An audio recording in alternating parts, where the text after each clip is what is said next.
The wind had a voice out here, and it spoke in low, lonesome syllables, brushing across the brittle grass, like a memory, too proud to beg, and too tired to leave. James Boon listened without listening, leaning against the splintered rail of an old stagecoach station that hadn't seen a passenger in 3 winters. The sign above the porch hung crooked, faded to a pale ghost of its former self. Dust clung to everything, the boards beneath his boots, the edges of his soul. He hadn't shaved in weeks, hadn't slept more than a few hours at a time in months. His coat still smelled faintly of gunpowder and horse sweat, though the last Apache skirmish had been a lifetime ago. They called him Captain once. Now, they just called him Stranger. He was stirring cold coffee with the butt of a matchstick when he heard them. Not footsteps exactly, but the hush of something too careful to be noticed. He turned, squinting through the brittle gold of the dying day. 2 children stood at the edge of the platform, silhouetted against the open plains like figures out of a dream. The girl was maybe 6 or 7, dressed in a coat 2 sizes too large, buttoned all wrong, dark curls tumbling into her wind-chapped face. Her eyes were fixed, unflinching. The boy beside her was smaller, silent, with one hand gripping his sister's sleeve, and the other wrapped tight around a small orange tabby cat whose tail twitched nervously under his arm. The girl cleared her throat. "Mister, you got any money?" James didn't speak. He studied them, the way a man studies his own reflection, after years of not looking. The girl licked her lips. "We ain't beggin'. Just want to sell the cat." James raised an eyebrow. "Sell the cat for medicine?" she said. "Mama's sick." There was no tremble in her voice, just a flatness, carved by long roads and short meals. The boy pressed closer to her leg, burying his nose in the cat's fur. Jace exhaled slowly. "That cat got a name. Toby calls her Dusty," she said. "And you, I'm Sadie. This here's Toby." She paused. "We don't need much. Just a few dollars. Or bread. Or something." He looked down at the boy whose cheeks were red from wind or fever or both. James saw something in Sadie's face, then something like a flicker in a lantern glass. The high cheekbones, the stubborn chin, the way her shoulders squared against the world. A name floated to the surface of his memory, like a leaf on dark water. Millie.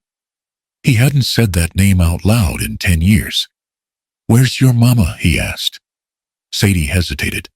"Back that way. In a wagon. She can't walk far no more." James's fingers curled around the edge of his coat. For a long moment, the only sound was the wind tracing a path through broken shingles overhead. He should have walked away. Should have told them he didn't carry cash. Should have reminded himself that the last time he followed a cause out of pity, it cost him rank reputation and what was left of his name. But instead, he set down his tin cup. "You 2 eat anything today?" Sadie's eyes flickered toward the boy. "Not since yesterday." "Then come with me." He led them to where his mule was tied behind the station, pulled a piece of jerky from his saddlebag, and handed it to the girl. She broke it in half, gave the bigger piece to Toby without hesitation. James didn't ask any more questions. They walked in silence. The sun dipped low, bleeding orange, and rose across the ski space. The wind picked up again, chasing tumbleweeds across the dry creek beds and between mesquite shadows. It was an hour's walk longer with children. Finally, they crested a low ridge and Sadie pointed. There. Below, nestled between a few sickly junipers, was an old wagon, canvas torn at the seams, the wheels leaning in. Surrender. Smoke didn't rise from the chimney pipe. No sound came from within. James's chest tightened. He moved ahead without a word. The girl followed, tugging Toby along. Inside the wagon, it was dark and bitter cold. The smell of fever and mold hung in the air like a confession. He ducked inside. The flap whispered closed behind him. She lay there, curled beneath a threadbare quilt, lips cracked, eyes fluttering, but unfussed. Her hair was tangled, once golden strands dulled by exhaustion.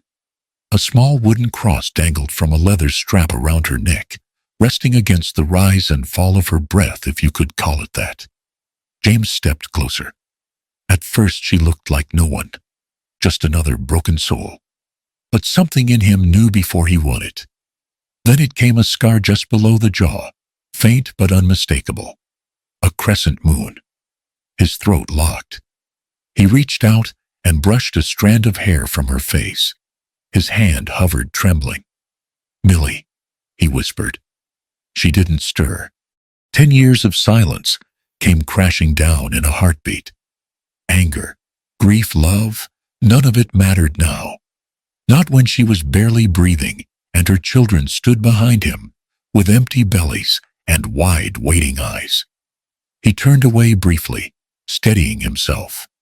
Behind him, Sadie sat cross-legged on the floor, feeding Dusty a crumb of jerky. Toby curled beside her, silent, ever watchful. James looked again at the woman he once planned a life with. No ring, no bruises. Just her, barely here, but not gone. "She your ma?" he asked Sadie. She nodded. "Then we need to move her. Now." James gathered Millie in his arms. She was too light, too still, but she was real. He stepped outside into the wind with her in his arms. And for the first time in 10 years, James Boon didn't feel entirely lost. The late-year wind blew long and bitter across the land, making the lantern in James's hand tremble as if about to die. He carried Millie in his arms, feet sinking through mud and twisted roots like the spine of old trees. Sadie followed closely behind, cradling Toby, while Dusty the cat trotted silently between James's boots, as if understanding that silence was sacred now. Millie was so light that James had to tighten his grip just to be sure she was still there. Her coat was soaked with cold, her breath barely a mist against his neck. He wrapped his outer coat tighter around her, not like a soldier trained to protect a life, but like a man who didn't know how to hold on to what he had just found again. The path to his grandparents' house had become little more than a forgotten trail overgrown with trees thick with gray mud. Every step felt like treading into memory.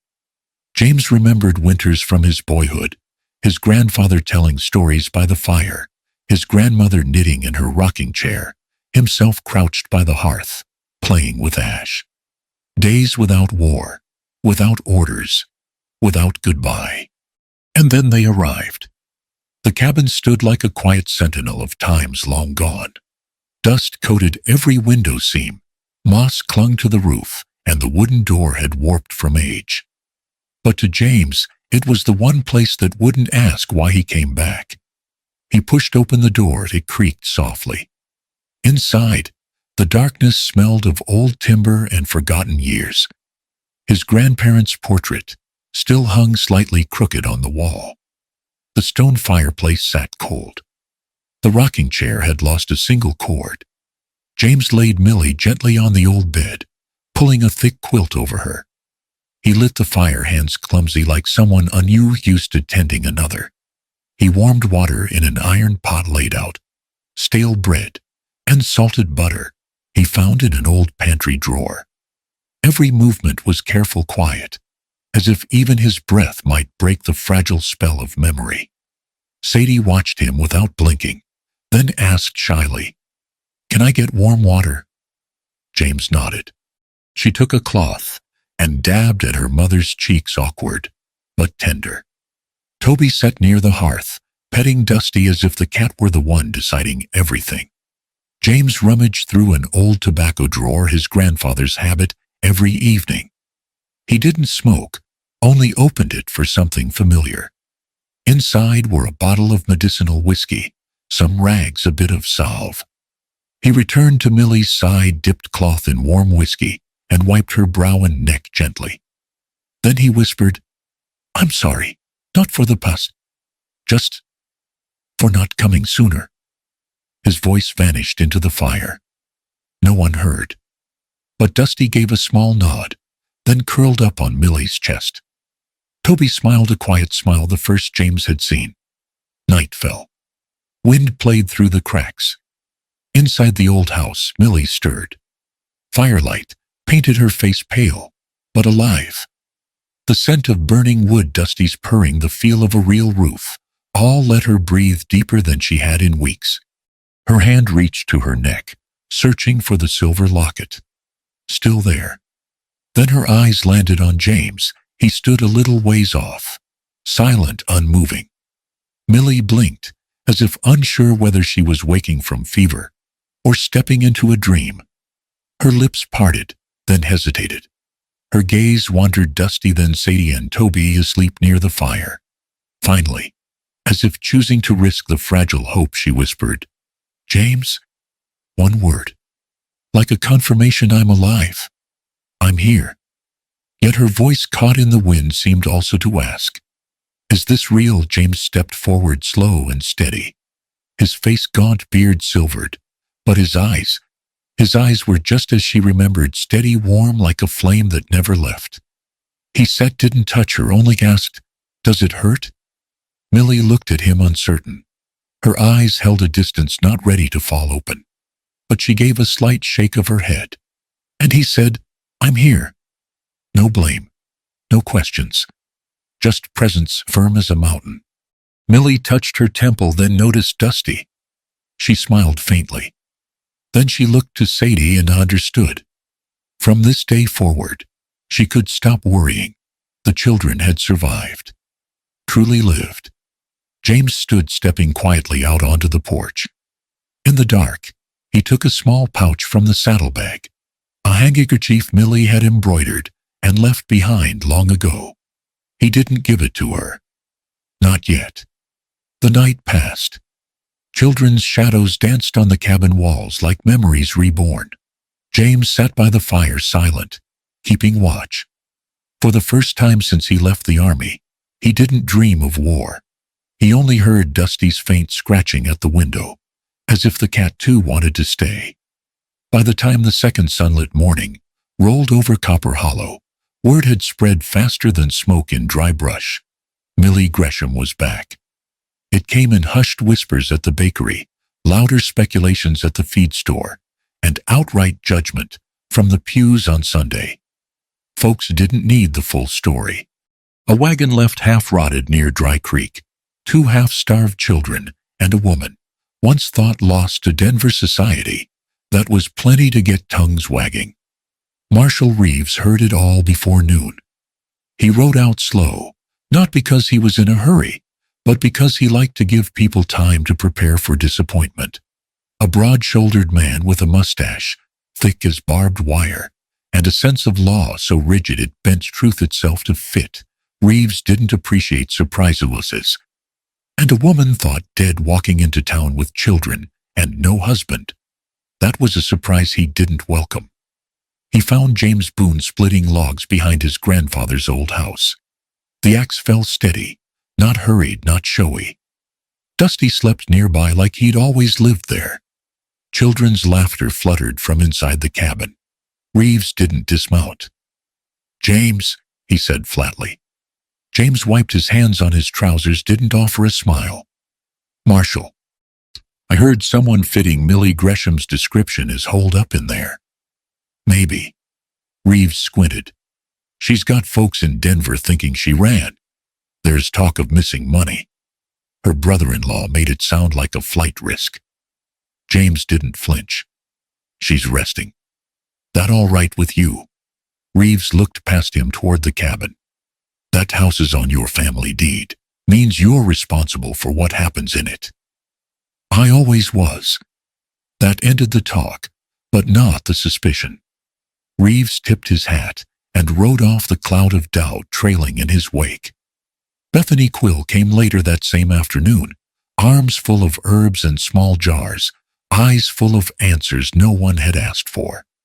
The smell of lavender and vinegar followed her into the cabin. She was brisk, efficient, with a voice like a sugar spoon tapping porcelain. "Well, it does look lived in again," she said, setting the jars down on the kitchen table.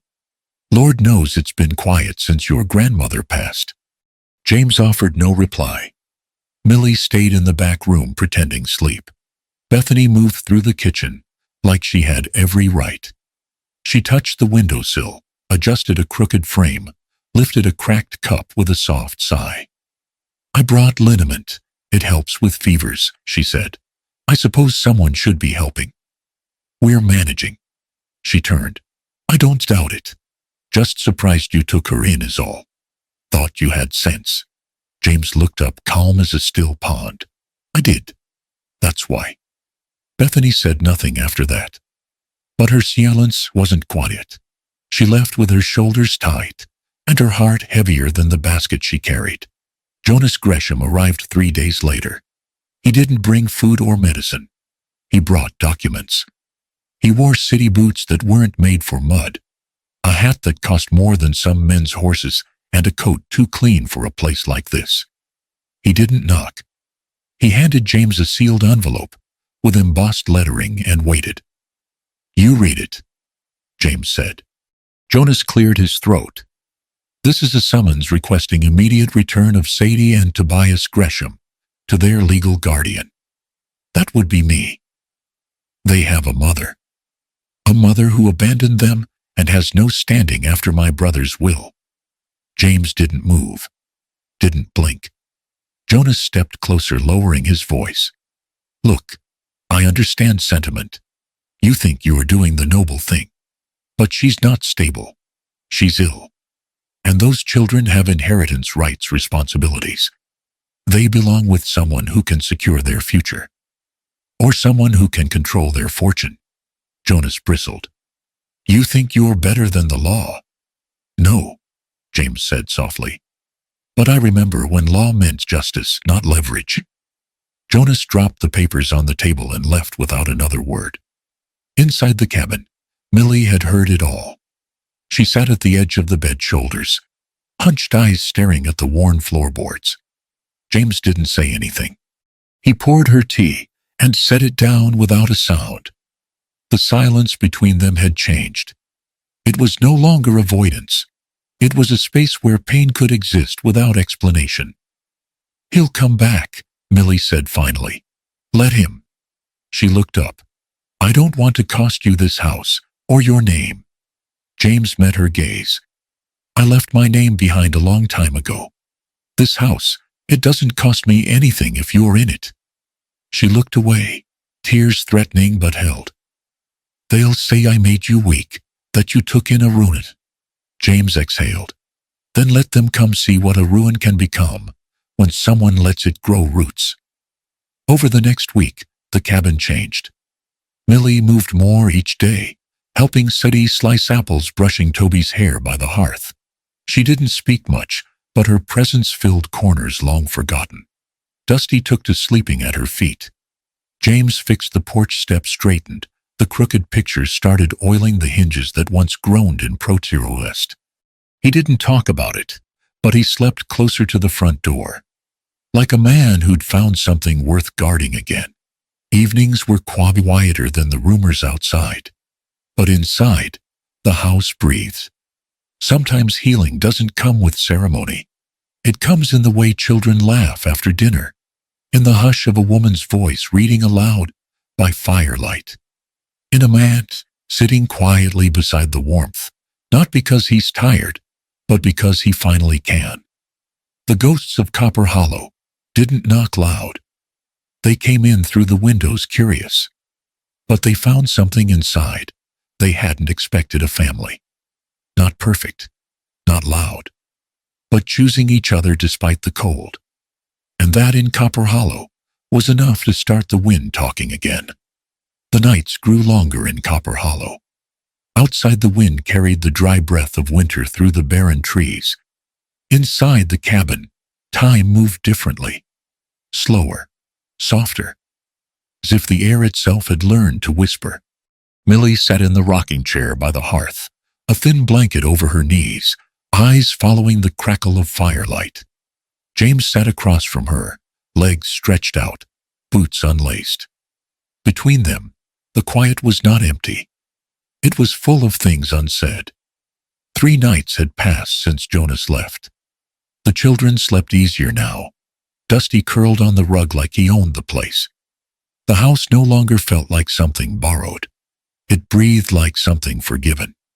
Millie spoke first. Her voice didn't rise above the fire's pop. "Did you ever think I was dead?" James didn't look at her. His eyes stayed on the flames. "Sometimes. Not in the way folks meant it.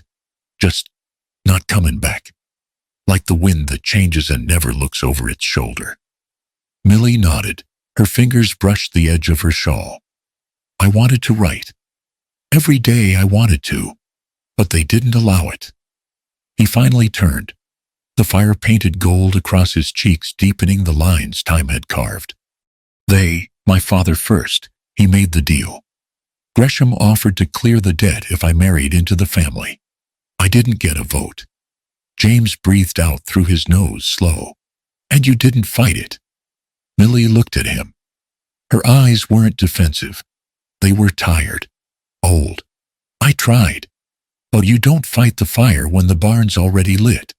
You just get the children out." James said nothing. He leaned forward, resting his forearms on his knees. The fire popped again. Outside wind scratched at the shutters. "He wasn't cruel in the way you can point to," Millie said, voice low. "He didn't hit, didn't shout. He just closed every door I might have opened. Locked windows I didn't know existed. Said things that made me forget how to trust my own voice." James tightened his jaw. He reached for a small tin box under the table and set it in her lap. Millie looked down, opened it. Inside were 27 letters folded neat, the ink faded but the handwriting unmistakable. She picked up the top one. Her name stared back at her. "You wrote me." James nodded. "Almost every month for 2 years. Then less. Then not at all." "Why didn't you send them?" "Because each one started with, 'I hope you're safe,' and ended with, 'I wish I could have been enough.' I figured if you left because I wasn't, then the letters wouldn't change it. And if you didn't leave by choice, then no letter would reach you anyhow." Millie pressed the pages to her chest. Her eyes glistened, but she didn't cry. "I used to dream you came for me," she said, "in a train station, or a courtroom, or just in the dark where he couldn't see. But then I hated myself for dreaming it. Because if you had, he would have taken it out on the children." James swallowed hard. "I thought if I loved you enough, I'd know how to fix what broke. But I was just a boy, with a horse and a name no one wanted spoken." Millie looked at him with a softness that felt like spring trying to bloom in snow. "You were never the thing that broke." They sat quiet again. Not in pain, but in the fragile quiet that comes after honesty. The kind that leaves no winners, just truth. James rubbed his hands together, then stood and stoked the fire. "I never married. Never even came close." Millie tilted her head. "Bethany." He smiled sad. "Bethany wanted what was steady. I was always somewhere between running and disappearing." She nodded. "She hates me." "She doesn't hate you. She hates that I waited for something no one else could see." Millie leaned back, her eyes closing for a breath. "He told me no one would believe me. Said women like me had no voice. He was wrong. I know that now." James walked over, sat beside her on the floor, his back against the hearth. Dusty stirred, then settled. "I didn't come back for your forgiveness," Millie said. "I never asked you for an apology." She looked at him. "I came back because I'm not afraid anymore, and because I want to know if home can still be made from ruin." James reached into his coat pocket, pulled out the embroidered handkerchief. He handed it to her without a word. She unfolded it slowly. The thread worn but still whole. Her initials were there in a color that had faded from memory. "You kept this?" "Always." Millie reached out, her fingers brushing his. "Then maybe," she whispered, "we both get to start over." The fire cracked again. Outside the wind softened. Inside the cabin, a man who once forgot how to hope and a woman who once forgot how to be heard sat together, not in promise but in presence. And sometimes that was enough to begin again. Jonas Gresham returned before the first light touched the hill. He carried no luggage, made no announcement, just himself and a sheaf of documents heavy as ironclad orders. He found James by the wooden fence, kneeling to set a broken rail. Dusty patted around his boots, curious. Jonas didn't greet him. He simply laid the papers across the fence with deliberate calm. "James Boon," he said, voice even. "This is a court order requiring guardianship of Sadie and Tobias be transferred to me. No negotiation possible." James stood slowly, the fence creaking beneath him. He looked at the stack of papers, then up to Jonas. "Guardianship," he repeated. "On what grounds?" Jonas's lips curved in a cold smile. "Their mother abandoned them. And under my brother's will, the estate stays within Gresham unless legal guardianship is properly established." He tapped the papers, voice flat. "Law doesn't respect sentiment, James. Law watches for signatures." James's jaw tightened as he glanced toward the cabin door. Millie appeared in the shadows, the children close at her side. "I see their mother right here," James said quietly. "Not on paper, in flesh and blood." Jonas hesitated for a heartbeat, then spoke softly. "I can propose marriage to Millie. Clean resolution. Legal validation. Preserve the estate." Millie stepped forward, pale, but resolute. "I'm not a solution, Jonas. I'm not a commodity." Jonas's composure cracked. He straightened his coat and hissed, "If you refuse, we take this to court. And it won't be pretty."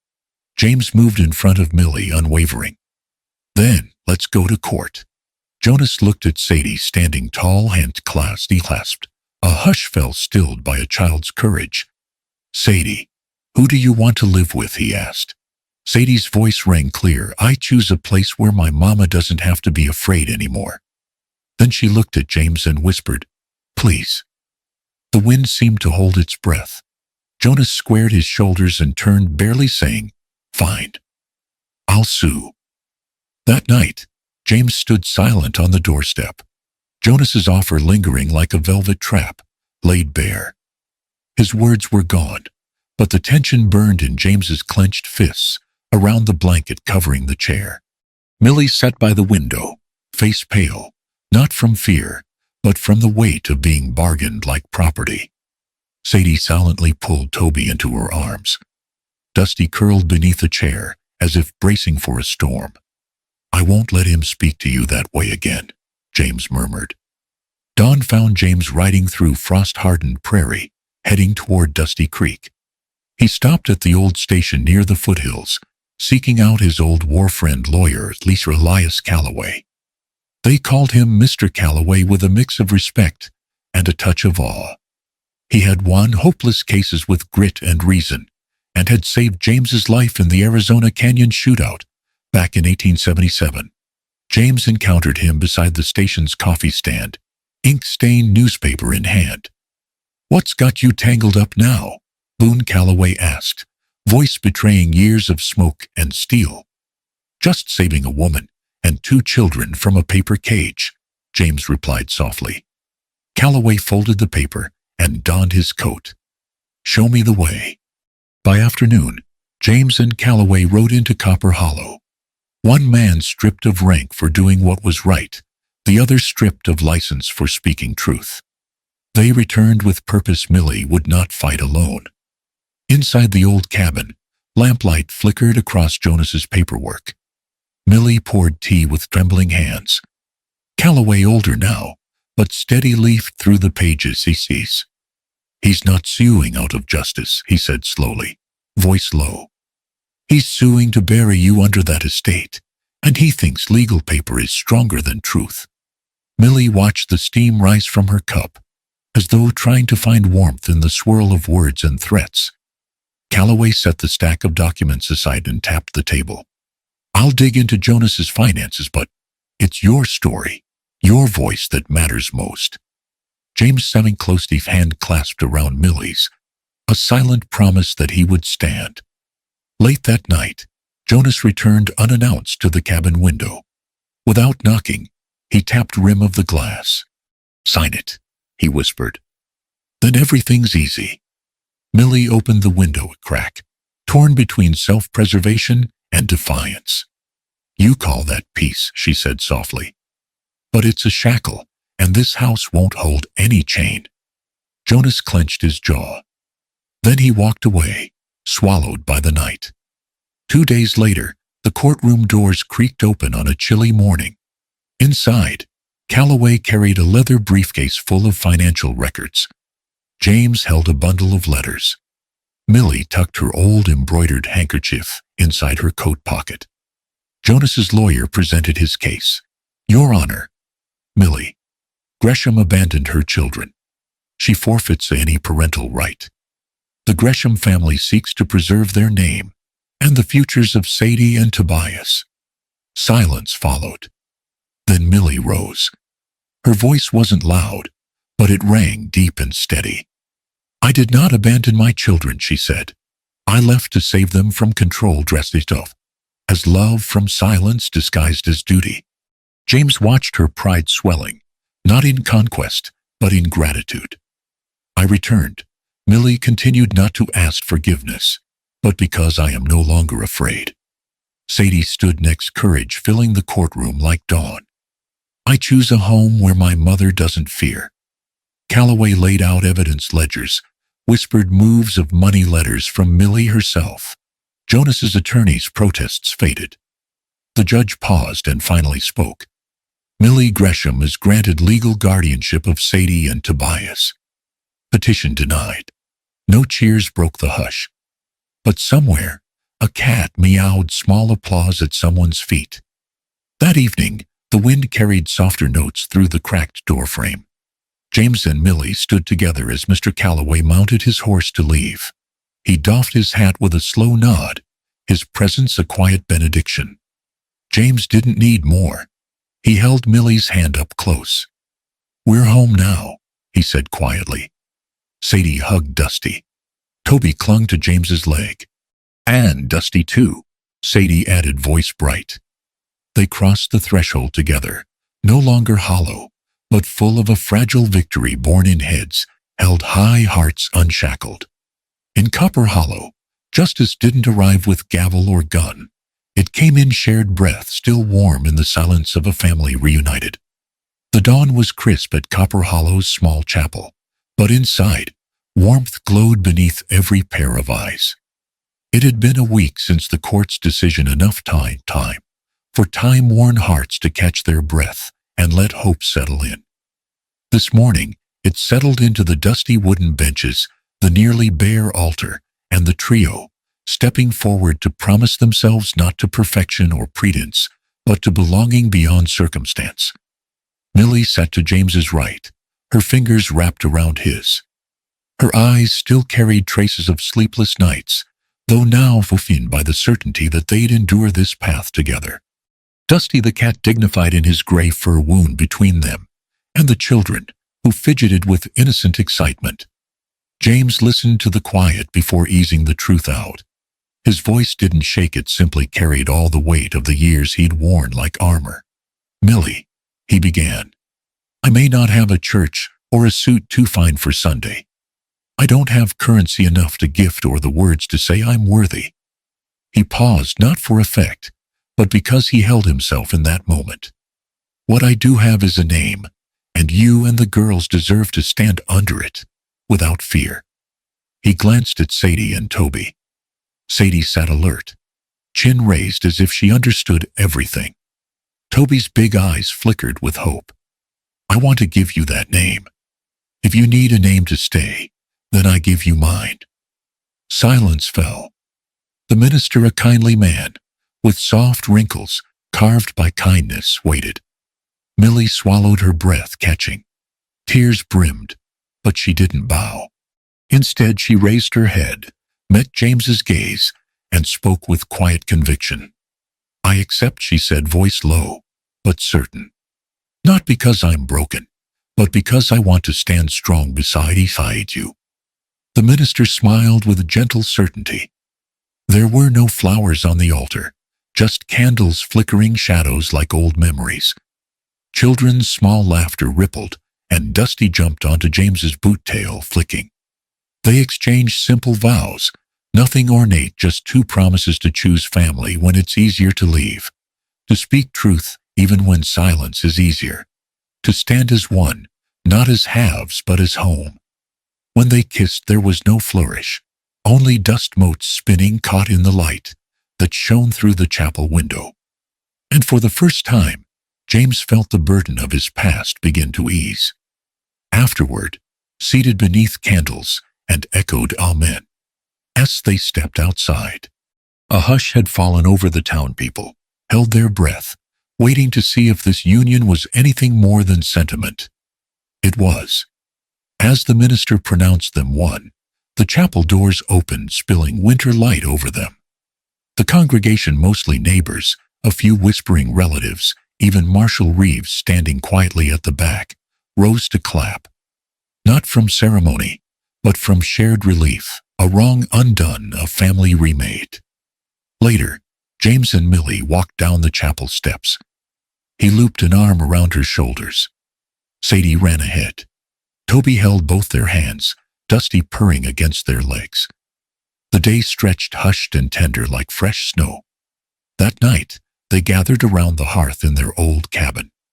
The fire flickered low, throwing gold and bird-like shadows across the walls. James removed his coat. His shoulders relaxed, the lines in his tired face settling like dust through the light beams. He drew Millie to sit beside him and placed a frank piece of his heart into words. "There's something I've never told you," he said. "When I was younger, still in uniform, I saved the life of a young Apache boy. It wasn't an act of heroism.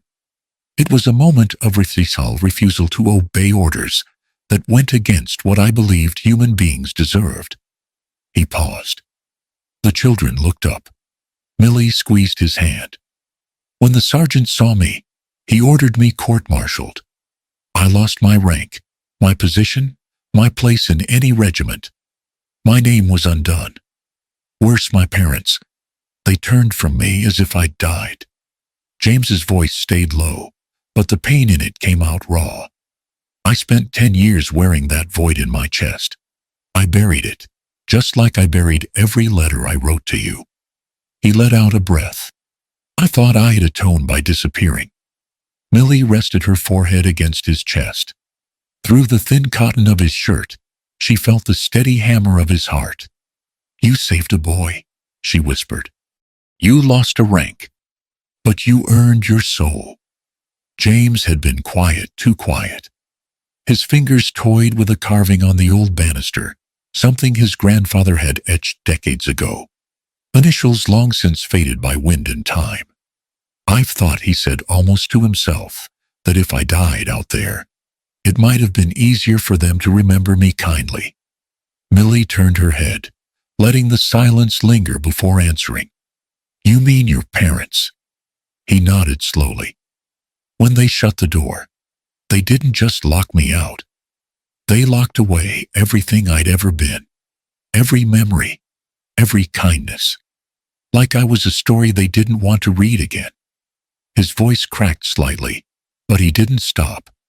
"I disobeyed for something I believed in. Saved a child no one wanted saved. I didn't regret it. Still don't.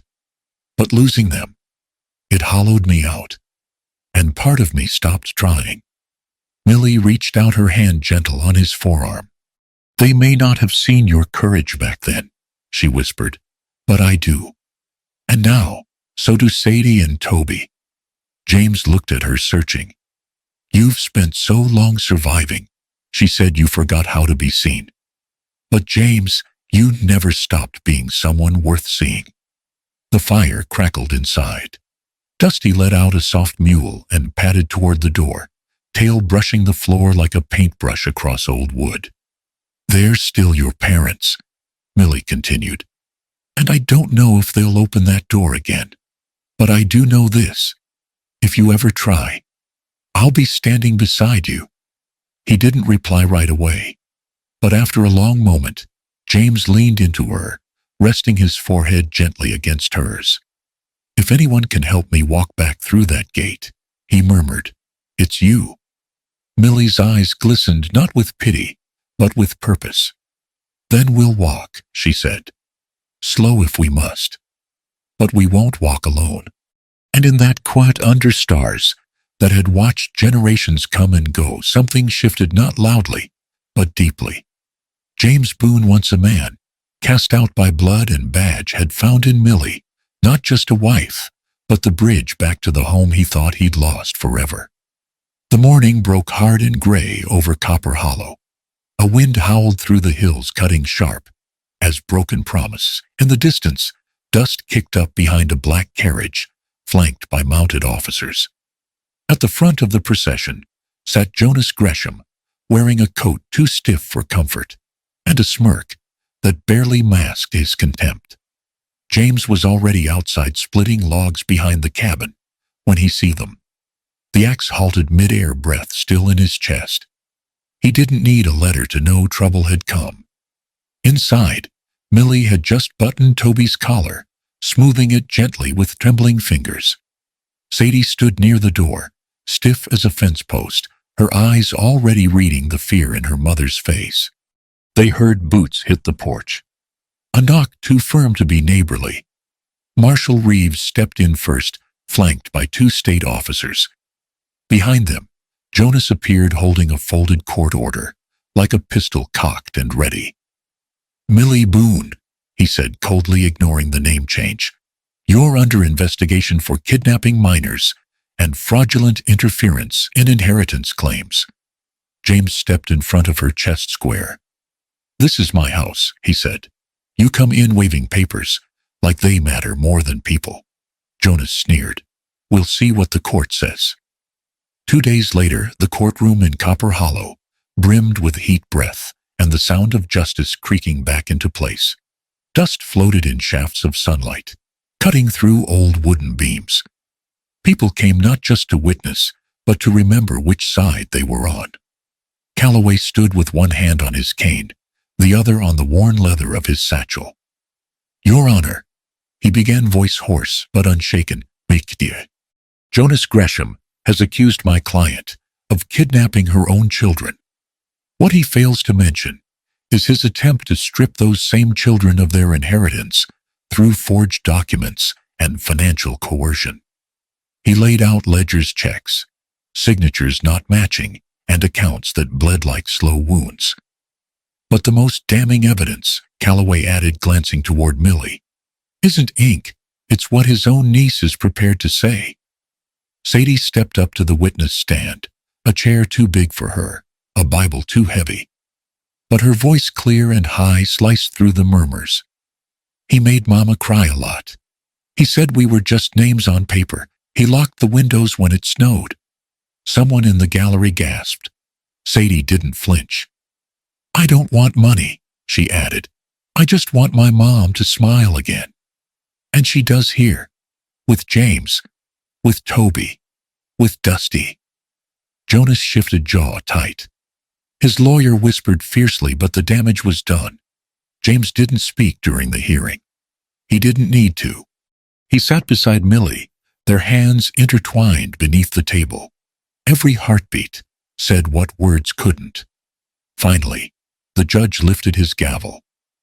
"This court finds no basis for Mr. Gresham's claim. Millie Boon remains the legal guardian. Furthermore, Mr. Gresham will be investigated for financial misconduct and coercion." The gavel dropped like thunder. Millie gasped quietly. James leaned in, kissed her temple. Sadie reached for her hand. Outside the courthouse, the sky had cleared. Dusty waited by the hitching post, tail curled neatly around his paws. Toby pointed and laughed as the cat chased a dry leaf. James bent down, scooped up Toby, and hoisted him onto his shoulders. "We did it, Pop," Toby whispered. "We sure did, little man." Millie stood in the sunlight, arms wrapped around Dusty. Her hair caught in the breeze the same way it did when she was 16. She looked over at the patch of hillside just beyond the church, where the wind rippled through rows of young onions she'd planted days ago. Sadie ran ahead, arms outstretched like wings. James took Millie's hand. "You ready to go home?" Millie nodded. "Let's go home." And they did. The wind remembered. The house waited. And in that moment, no court or paper or past could touch what they'd reclaimed. Family. Their own. At last, Jonas Gresham stepped out of the Denver courthouse, stripped of his power. No entourage, no swagger, just a frayed coat, ragged shoes, and a stack of indictment files that weighed heavier than any loss of honor. A man once synonymous with the Gresham legacy, now just a ghost of failure, fading into obscurity. He passed through the crowd, a shadow retreated into memory. Bethany Quill quietly closed up her apothecary shop shortly after James and Millie's wedding. No bitter farewell, just a handwritten note left in the bottom drawer. "I once believed goodness deserved reward. But sometimes the real reward is knowing when to walk away." Then she turned her back on Copper Hollow, offering no glances over her shoulder. Atop the hill, James paused, looking at Willow Rise Ranch, the home he never imagined he could return to. The courtroom victory had ripped out his oppressors, but the wound from his parents' silence still throbbed deeper than any judge's gavel. Millie stepped close, her voice calm, yet resolute. "If you can't walk through that door," she said, "let me walk first." She carried a basket of young onions, a loaf of freshly baked bread, and a humble lantern. She knocked not to beg forgiveness, but to invite them back to the table. Silas Boon sat by the window, frailty lining his frame, his eyes dull with years of waiting.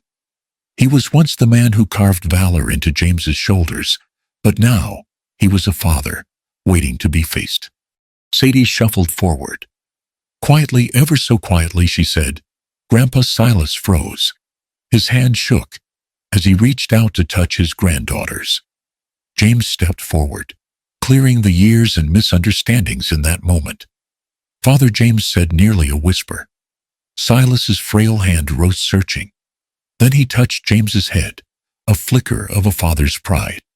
James closed his eyes, and tears slipped down his cheeks.